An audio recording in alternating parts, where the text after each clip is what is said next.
Sizlardan Xurramni yaxshi ko'rishingizni kutishim noo'rin. Ammo uni hurmat qilishingiz, ehtirom ko'rsatishingiz shart. Zeroki u butun jahon sultonining nikohli xotini. Bundan buyon unga ko'rsatilgan hurmatsizlik menga qilingan haqorat deb bilurman.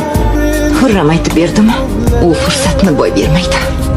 O'shaning aybi bilan boshim balodan chiqmay qoldi. Ibrohim bilan muammolaringni Ibrohim bilan hal qil, Xurram bilan emas. Shuningdek, hech kimni haqqi yo'q Xurram haqida bunday deyishga.